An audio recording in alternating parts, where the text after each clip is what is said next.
बड़े बुजुर्गों की कहावत है कि बिन मांगे तो माँ भी बच्चे को दूध नहीं देती है। नमस्कार, आप जुड़ चुके हैं दैनिक शिव टाइम से। मैं रश्मि शर्मा, कैमरामैन शुभम भगत के साथ। मांगना तुतुर पर बार बार रोए, बिलखे, कपड़े भी उतारे, परिवार के साथ प्रदर्शन भी किए, डंडे भी खाए, लाठियां भी भांजी इनके ऊपर, पर सुनने वाला कोई नहीं। यानी कि ये कहेंगे कि माँ बाप कोई सुनने वाला ही नहीं, सुनवाई नहीं है। यानी बात करें हम नेता लोगों की, जो लगातार इन लोगों को एक लॉलीपॉप की शक्ल में आश्वासन देते हैं, पर अब अगर जनता को परेशानी होगी तो कौन होगा जिम्मेदार। आज डेली वेजेस के माध्यम से एक प्रेस वार्ता की गई। अब ये आह्वान होगा कि काम छोड़ हड़ताल का, पर जिसकी जिम्मेदारी डेली वेजेस बार बार कह रहे हैं कि हमारी नहीं होगी, यहाँ की प्रशासन और सरकार की होगी। चलिए जानते हैं रवि हंस जी से क्या कहना चाहते हैं। रवि हंस जी, काफ़ी आपने हरबे भी इस्तेमाल कर रही है अपनी आवाज़ को पहुँचाने तक, पर अफसोस की बात है इस समय हम जो बैठे हैं, जिस परिसर में बैठे हैं, सब डेली वेजर्स हमारे साथ हैं। और डेली वेजर्स को जो छोड़िए, कुछ दिन पहले आपने जम्मू म्यूनसिपल कॉर्पोरेशन मेयर के ऑफिस के बाहर का भी घेराव किया था कि 4 जो आपके डिवीजन है उनको डाइवर्ट किया गया है जम्मू म्यूनसिपल कॉर्पोरेशन के लिए, जहाँ पर अस्थायी कर्मचारी अपनी वेतन को लेकर, रेगुलराइजेशन को लेकर, मिनिमम वेजेस एक्ट को लेकर, पेंडिंग वेजेस एक्ट को लेकर धरने करते, वहीं आपके परमानेंट एम्प्लॉइज भी, उनको भी सैलरी नहीं, वो भी धरना प्रदर्शन कर रहे थे। आखिर आउटपुट क्या निकला? आखिर वो समय आ गया कि आपने कह दिया काम छोड़ हड़ताल? मैम, सबसे पहले तो हम आपका धन्यवाद करते हैं। दूसरा, जैसे आपने जिक्र किया कि बिन मांगे माँ भी दूध नहीं देती, बिल्कुल। तो एक डोगरी में कहावत भी है कि एक सोए हुए को जगाना आसान रहता है, लेकिन जो सोने का नाटक कर रहा हो तो उसको जगाना थोड़ा मुश्किल होता है। तो ये जो नेता लोग हैं ये सोने का नाटक कर रहे हैं, क्योंकि इनको सब पता है कि जम्मू कश्मीर के अंदर क्या हालात हैं, जम्मू के लोगों का कितना शोषण हो रहा है, डेली वेजर के ऊपर कितना अत्याचार हुआ है, सब ये जानते हैं। और इनके हाथ में ताकत भी है, इनकी सुनवाई भी हो सकती है, इनके अगर ये चाहें तो मसले हल हो सकते हैं, लेकिन ये जानबूझकर इन मसलों को उलझा रहे हैं, लगातार शोषण को जारी रखे हुए हैं। अगर फिर ये, मुझे लगता है कि या तो सियासी रोटी सेकने की कोशिश कर रहे हैं कि जैसा इन्होंने 2014 में किया, 2019 में किया, 2020 में किया, तो इनके लिए साफ संदेश है, बार बार काट की हांडी बार बार नहीं चढ़ती, 3 बार चढ़ चुकी है, इस बार आपको हिसाब देना है। जिस तरीके से पिछली सरकारों ने, पिछली पॉलिटिकल पार्टियों ने हमारे साथ शोषण किया, डेली वेजर के परिवारों के साथ शोषण किया, 61,000 परिवारों को नज़रअंदाज किया, तो आज खुद लापता हैं, सियासत में कहीं कोई नाम लेने वाला नहीं बचा। और यही हालात आपके साथ भी होंगे, आपका भी सामना इन्हीं लोगों से होगा। 61,000 परिवार का मतलब है कि लगभग 6 लाख लोग। और हमारा पीएचई डिपार्टमेंट और बिजली विभाग जो है, ये 2 डिपार्टमेंट ऐसे होते हैं हमारे आम जनता के साथ, हर घर में हमारा आना जाना, हर लोगों के साथ हमारे ताल्लुकात होते हैं। एक एक आदमी भी कम से कम 2-2, 4-400 वोट को ख़राब करने की हिम्मत रखता है। आप लोगों को इस ओर ध्यान देना पड़ेगा। खुशी से दोगे, समय से दोगे तो शायद आपका भी कुछ बन जाएगा। अगर टाइम पे दोगे, जब मौका हाथ से निकल जाएगा, फिर आप लोग पछताओगे। हमारी ज़िंदगी बर्बाद हो चुकी है, हमने तो एक ही मन बना लिया कि अब लड़ना है। और पॉलिटिकल लेवल पे पार्टियां आपके साथ लड़ती हैं, वहाँ एक इशू होता है कि कोई पॉलिटिकल पार्टी जब दूसरी पार्टी के खिलाफ कोई प्रचार करती है उसका ज़्यादा लोग महत्व नहीं देते, लेकिन जब आम जनता किसी पार्टी के खिलाफ प्रचार करती है तो बहुत बात दूर तक जाती है। यही चीज़ें इनको समझ आएंगी आने वाले समय में।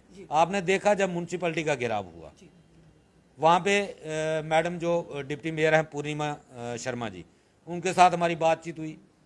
उन्होंने कहा 2 दिन के अंदर आपका ये इशू है जो सॉल्व हो जाएगा। आज तक कुछ नहीं हुआ, आज तक वेजेस नहीं आई, और फिर चल पड़ते हैं छापे मारने। हम कहते हैं छापे मारो, स्टिकनेस करो, जिसको गवर्नमेंट पैसा दे रही है उसको आप ड्यूटी लो, लेकिन पहले उसकी जो प्रॉपर वेजेस बनती है वो तो उसको दो। बिल्कुल।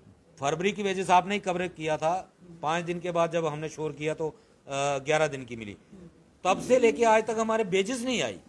तो काम आप मांग रहे हो, काम किस मुंह से आप लोग काम मांग रहे हो? और आज केंद्र में आपकी मजबूत सरकार है, अगर आज भी डेली वेजर का फैसला नहीं होता, उनके साथ शोषण जो खत्म नहीं होता, तो फिर ये लगता है कि भाजपा जानबूझ के इस मुद्दे को लटका रही है। क्योंकि इतनी बड़ी मजबूत सरकार होने के बावजूद ये कह देना कि हमारी जम्मू कश्मीर में हुकूमत नहीं है, जहाँ की एलजी इन्हीं का भेजा हुआ आया पर है। केंद्र में तो इनकी है ना, केंद्र में इनकी वही तो हम बार बार सवाल पूछते हैं। गृह मंत्री जम्मू कश्मीर को डायरेक्ट डील कर रहे हैं और फिर ये कह जो भी देना फैसला आता है केंद्र से आता है, केंद्र से आता तो है। आप किसका इंतजार कर रहे हैं? तो ये मुझे लगता है कि यही ये चाहते हैं कि जब इनकी रैलियों में जब इनका विरोध हो, इनके ऊपर पथराव हो, इनके कपड़े उतारे जाएं, तभी शायद शर्म आएगी। तो अगर ये वही चाहते हैं तो वो भी होगा। दूसरी बात, 28 तारीख को हमने जो 24 घंटे की काम छोड़ स्ट्राइक दी है, इसका मतलब यही है कि सरकार की अटेंशन हमारी तरफ आए, सरकार को याद आए कि उसने क्या क्या वादे हमारे साथ किए हैं। पहली फेज में हमारी 24 घंटे की काम छोड़ हड़ताल रहेगी, जो 28 मई 8 बजे से लेके शाम 8 बजे से 29 मई शाम 8 बजे तक रहेगी। क्या जनता को परेशानी आने वाली, क्या पानी बंद होगा? देखिए मैम, पानी तो लगभग बंद ही होगा, क्योंकि देखा जाए तो आप कहते हैं ना परमानेंट एम्प्लॉइज है, पर ये सवाल है कि लगभग 90% डेली वेजर्स ही काम कर रहे हैं। जहाँ डेली वेजर होगा वहाँ पे पानी बंद होगा। हम पानी बंद नहीं करेंगे, हम काम छोड़ेंगे, पानी अपने आप बंद हो जाएगा। ये हमारी जनता के साथ कोई लड़ाई नहीं, कोई झगड़ा नहीं है। हमने बड़ा मौका दिया सरकार को। अब ये सरकार की जिम्मेदारी बनती है या पीएचई डिपार्टमेंट की कि वो कैसे जनता को पानी देता है। अगर 24 घंटे में सरकार की आंखें नहीं खुलती तो अगला जो स्टेप होगा इससे भी ज़्यादा सख्त होगा। वो 72 घंटे की काम छोड़ हड़ताल हो सकती है या लगातार भी हो सकती है। ये प्रशासन के ऊपर सारा दारोमदार है। प्रशासन हमारे हक में कितनी जल्दी फैसला लेता है और कितनी जल्दी आम जनता को रिलीफ देता है। चलिए ताज जी हैं, ताज जी आपसे बात करते हैं। ये कोई छुपे नहीं है, आपके चेहरे तो हमारी जनता भली भांति जानती है, क्योंकि लगातार आप लोगों ने अपना नहीं बल्कि 61,000 परिवारों का दर्द प्रशासन तक, हमारी जनता तक और यहाँ की सरकार तक लाने का प्रयास किया है। अब अंत हो चुका है। कहते हैं हर चीज़ की एक सीमा होती है, और तभी आपने ये आह्वान किया कि 28 को आप काम छोड़ हड़ताल पर जा रहे हैं। कितनी परेशानियों का सामना आप अभी तक कर रहे हैं? क्योंकि सिलेंडर की बात करें, आज भी 3.5 रुपये सिलेंडर के रेट बढ़ा दिए गए, कुछ दिन पहले 50 रुपये बढ़े। एक जो नौकरी करता है व्यक्ति, उसकी ज़िंदगी, जो घर घरेलू गृहस्थी चलाना मुश्किल होगी, तो आप डेली वेजर्स किस तरह से पूरा कोशिश कर रहे हैं अपने घर को चलाने की? रश्मि जी शुक्रिया आपका। एक तो आपने जो हमें कहा डेली वेजर का हाल पता क्या है, ना वो प्राइवेट कैटेगरी में आता है, ना वो सरकारी मुलाजिम है, ना उसको बीपीएल है, ना सरकार की बाकी सुविधाएं हैं। हम लोग दोनों तरफ से पीछे हुए हैं। सोशली भी हम लोगों से कटे हुए हैं, इकोनॉमिकली भी हम बड़े वीक हैं। चाहे हमारे बच्चों की स्कूलों की फ़ी हो, उनके बाकी खर्चे हों, माँ बाप का देख रेख हो, या अपने किसी रिश्तेदार की मदद करनी, हम किसी भी स्थिति में नहीं होते। और इवन तक डेली वेजर को, कैजुअल लेबर को आज की डेट में कोई भी दुकानदार सामान उधार नहीं देता कि आपको वेजेस मिलती नहीं है। तो ये बहुत सारे हमारा जो एक सरकार से संघर्ष है, सरकार से बहुत बड़ी लड़ाई है, और एक जीवन जीने की बहुत बड़ी लड़ाई है जो हम हर वक्त जीते हैं। घर जाओ तो बच्चों की डिमांडें होती हैं, बाहर आओ, ड्यूटी पे जाओ तो ऑफिसर का प्रेशर होता है। तो डेली वेजर बड़ा परेशान है, और इसी परेशानी में हमारे बहुत सारे साथी डिप्रेशन में चले गए, कुछ लोगों ने सुसाइड कर ली। और आप बताइए, जो साथी 25-25 साल इस डिपार्टमेंट का 30 साल सर्विस दे के बिना कुछ लिए, इवन तक जो उनका पेंडिंग था वो भी उनको नहीं मिला, तो उन लोगों पे क्या गुजरती है। बिल्कुल आपके सवाल और मैडम, हम आपको ये बता रहे हैं, जैसे आज की सत्ता में जो बीजेपी वाले बैठे हुए हैं, पिछले 8 साल से ये बैठे हुए हैं, 75 रुपये बढ़ा के ये कह रहे हैं हमने बहुत बड़ा एहसान किया। तो हम आपके माध्यम से ये कहना चाहते हैं, इन्होंने पहले अपनी जो तनख्वाह थी एमएलए की, वो शायद 10-12 हज़ार थी, उसको 25 किया, फिर उसको मेरे 60 किया, फिर 80 किया, फिर 1 लाख। आपके लिए 75 रुपये। हमारे लिए अगर 75 रुपये तो बहुत बड़ा एहसान कह रहे हैं। तो हम लोग इनसे तंग आ चुके हैं। हमें जब भी हम इनसे सवाल करते हैं, भाजपा के नेताओं से इसलिए सवाल करते हैं, जनता को ये भी बताना चाहिए, क्योंकि कुछ लोग समर्थक भी होंगे जिनको बड़ी परेशानी होगी हमारी इस वीडियो से। इसलिए हम भाजपा के नेताओं से सवाल पूछते हैं कि भाजपा ने मैनिफेस्टो में रखा था, अगर केंद्र में उनकी सरकार आती तो सबसे पहले डेली वेजर्स के मसले को हल किया जाएगा। और अब जब हम सवाल पूछते हैं, वो 70 साल जो है उसी के घेरे में इन लोगों को लपेट रहे हैं। पर जो वेजेस अभी बंद है, जिनकी 3-3 साल से, 4-4 साल से, वो 70 साल पहले की वेजेस ने जनाब अभी वेजेस बंद की, वो भी आपकी सरकार में। तो पूछने वाले तो हम इन्हीं से हैं सर। तो कहते हैं 70 साल, यानी वही राग लापते रहते हैं जब भी हम सवाल पूछते हैं। 70 साल आखिर कब खत्म होंगे ये 70 साल? जैसे मेरे साथी ने कहा, इनको ग्राउंड रियलिटी नहीं पता क्योंकि प्रोटेस्ट करके जो आदमी बना होता है उसको थोड़ी ग्राउंड रियलिटी पता होती है। ये नारों से बने इनको ग्राउंड रियलिटी अगर पता हो तो आप ये बताइए कि ये अपनी पहले आते ही इन्होंने अपनी लाइफ सेट की, जैसे मेरे साथी ने कहा, तो ये इन लोगों को कुछ भी ग्राउंड का नहीं पता। जब इनको सामने प्रोटेस्ट किया जाता है फिर ये कहते नहीं, जैसे डॉक्टर साहब के घर का प्रोटेस्ट हुआ उसके बाद उन्होंने लोकसभा में ये बोला कि ये आपकी एंट्री नहीं है, ये जेन्युइन लोग हैं, इनको ठगा गया है। अगर हमें ठगा गया है तो प्रधानमंत्री साहब जब ललकार रैली में स्टेडियम में आए थे, डॉक्टर साहब आप ही स्टेज पे थे, जितने बीजेपी के तमाम टॉप लीडरशिप थी वो वहाँ पे थी। तो जुगल किशोर शर्मा जी जो उस टाइम एमपी मेंबर पार्लियामेंट के कैंडिडेट थे जम्मू पुलिस से, उन्होंने स्टेज से बोला था कि 370 के बाद अगर जम्मू कश्मीर में कोई बड़ा मसला है तो 60,000 कैदी लेबर है। आज की डेट में यूटी को डायरेक्ट डील अमित शाह जी कर रहे हैं, वो 1 मिनट में ये काम कर सकते हैं, लेकिन वो भी जब पीछे आए तो वो कहते हैं जम्मू कश्मीर यूटी में मिनिमम वेज एक्ट लागू है। आप बताइए, आपको सच्चाई पता है कि चाहे दिल्ली के होम मिनिस्टर साहब हैं या प्राइम मिनिस्टर साहब हैं, जम्मू कश्मीर की यूटी जो एडमिनिस्ट्रेशन वो उनसे बहुत कुछ छुपा रही है, वो हर चीज उनके सामने नहीं बताती, सच्चाई जो ग्राउंड की है। तो हम लोग नहीं है, बोलने की हिम्मत नहीं है, सच दिखाने की उनको। अब ये हम कह इतने लेवल पे हम कह नहीं सकते, हिम्मत है नहीं है, दोनों चीजें हो सकती है। तभी तो नालायकी सामने आती ना, जब भी जम्मू की बात आती, क्यों नहीं इनके मुख से बात? देखिए मैडम, 30 पीछे छुप जाते, रैलीज में भी आप देखते हैं जब स्टेज पे होता बैक स्टेज पे ऐसे गर्दनें निकाल रहे होते हैं बाहर, तो इसका मतलब क्या हुआ? इनकी कोई वैल्यू नहीं ना है सर। मैडम ये पॉलिटिकल बयान हो जाए, मैं इससे बचूंगा, लेकिन मैं आपको ये बताऊं आप लोगों बात तो यही आती ना, चाहे पॉलिटिकल आप लोगों ने इनको नेता बनाया, क्यों नहीं आप लोगों की बात रखते सामने? अगर ललकार रैली होती, एक भी जितने भी वहां पर बड़े बड़े नेतागण बैठे थे आवाज उठाते ना, प्रधानमंत्री जी की कानों तक भी पहुंचती कि वाकया जम्मू कश्मीर के जितने भी डेली वेजर कितनी परेशानियों का सामना कर रहे हैं। देखिए मैडम, प्रधानमंत्री साहब ने पिछले 2-3 साल में कम से कम केंद्र से अपने जो मंत्री हैं 30-35 मंत्री यहाँ पे आए, जितना उनका खर्चा लगा या जितने दौरों पे होता है उससे डेली वेजेस का भला हो जाता है। जो प्रधानमंत्री साहब की रैली हुई, अभी मीडिया साथी ने पूछा उसमें इतना खर्चा, हम उस पर नहीं जाना चाहते। हमारा ये था कि 20,000 करोड़ के प्रोजेक्ट जो प्रधानमंत्री साहब ने यहाँ पे शिलान्यास किया, तो हमें ये उम्मीद थी कि कोई 2,000 करोड़ का पैकेज हमारे लिए वन टाइम सेटलमेंट होगी कैदी लेबर की, जैसे बाकी लोगों के लिए आप बोल रहे हो हम उसको सेटलमेंट करेंगे, तो हमारा भी कीजिए। हम लोग इस देश के वासी हैं और इस जम्मू कश्मीर चाहे कोरोना काल हो चाहे मिलिटेंसी काल हो, हमारा कैजुअल डेली वेज हर जगह बगैर हथियार के मिलिटेंसी में काम कर रहा है, बर्फ में काम कर रहा है, 45 डिग्री टेम्परेचर में काम कर रहा है, और हमसे क्या चाहिए?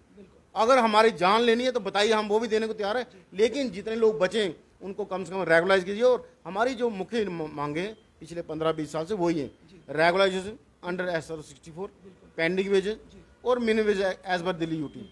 जो साथी हमारे रिटायर हो गए उनके लिए कम से कम 10 लाख रुपया सरकार दे, जो कैजुअल डेली में रिटायर हुआ या जिनके घर का किसी डेथ हो गई है उनको कम से कम एक उसके घर के मेंबर को नौकरी दी जाए।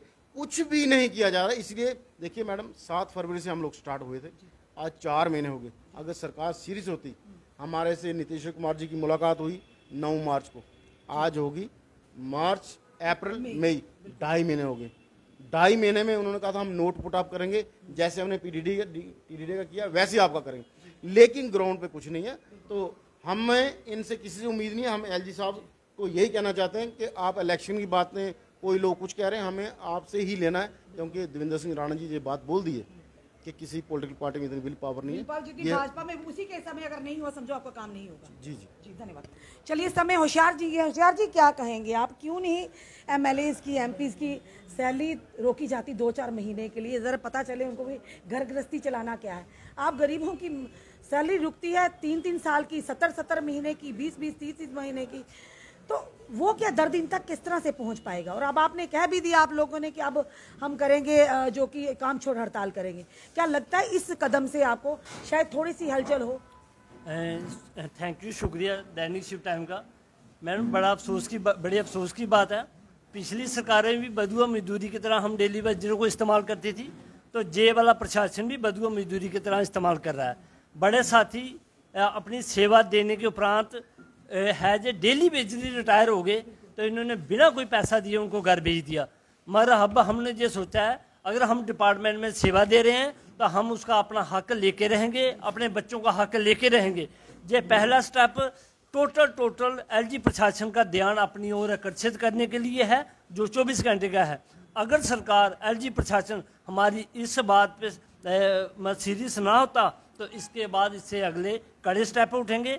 हाँ, जम्मू की जनता से हम माफ़ी और उनका सहयोग मांगते हैं ताकि वो अपना सहयोग दें। हम भी जम्मू में ही रहने वाले वासी हैं, जम्मू के रहने वाले वासी हैं। अगर जनता को पानी ना मिला उसमें हम लोग भी आएंगे, हमको भी पानी की परेशानी होगी, मगर क्या करें, अपने बच्चों का जीवन सुरक्षित करने के लिए हमें ये वाला स्टेप उठाने पड़ रहा है। तो देखो, जैसे 24 घंटे की स्ट्राइक है, अगर एलजी प्रशासन मानता है तो ठीक है, नहीं तो उसके बाद अगला स्टेप। इश्क है, रोता है क्या, अभी आगे आगे देखिए होता है क्या। जनाब, ये अब डेली वेजर्स 61,000 डेली वेजर्स की तरफ से आह्वान है। 28 को 24 घंटे की काम छोड़ हड़ताल है। और जिस तरह से आप जानते हैं, यहाँ की सरकार भी जानती, प्रशासन भी जानता है, लगभग 90% जो डेली वेजर्स हर डिपार्टमेंट में काम कर रहे हैं, यानी अगर सरकारी इदारे चल रहे हैं तो इन्हीं लोगों के सर पर चल रहे हैं। फिर इन्हीं के साथ अगर इस तरह की नाइंसाफ़ी हो तो खुद सोचिए आखिर इन लोगों के पास क्या ऑप्शन रह जाता है। चिल्लाए भी, बिलखे भी, सड़कों पर भी उतरे, हर नेता का दरवाज़ा खटखटाया। कईयों को परेशानी आती कि भाजपा को ही क्यों आप टारगेट करते हैं। तो जनाब, भाजपा ने ही मैनिफेस्टो में रखा था, जहाँ पर बाकी सरकारों ने अगर गलत किया तो आपकी सरकार अच्छा कर लेना इन लोगों के साथ, क्योंकि बार बार इन्होंने साइलेंटली प्रोटेस्ट किया, अपनी बात आप तक रखने का प्रयास किया। पर अफसोस की बात है, शायद आप लोगों का इनको दर्द समझ नहीं आता, क्योंकि आप लोग एसी रूम से बाहर निकलेंगे, एसी गाड़ियों से बाहर निकलेंगे, एसी दफ्तर से बाहर निकल कर बात करेंगे ग्राउंड लेवल पर, तो तभी तो आपको इनकी दर्द का एहसास होगा। अब देखना यह है कि इस काम छोड़ हड़ताल जो 24 घंटे का आह्वान किया, इस पर क्या जनता इनका साथ तो देगी, पर कहीं ना कहीं ये कहेंगे प्रशासन और सरकार पर कितना दबाव पड़ता और इनकी परेशानी को हल करने का सामने आकर प्रयास करते हैं। जितने भी हमें लोग, हमारी जनता देख रही है, आप इन्हें समर्थन कीजिए, क्योंकि जनता का जिन्हें समर्थन मिलता है तो जरूर उनकी कामयाबी होती है। हम समझ सकते हैं, हम उम्मीद करते हैं कि जनता इनके दुख दर्द से भली भांति वाकिफ और इनका साथ देगी, जैसे आपने पीडीडी विभाग के लोगों का दिया। आपने कमेंट जरूर कमेंट बॉक्स में दीजिए। इस वीडियो को जितना हो सके शेयर कीजिए। जुड़े रहिए ऐसे हमारे साथ अगले अपडेट के लिए। जय हिंद, जय भारत।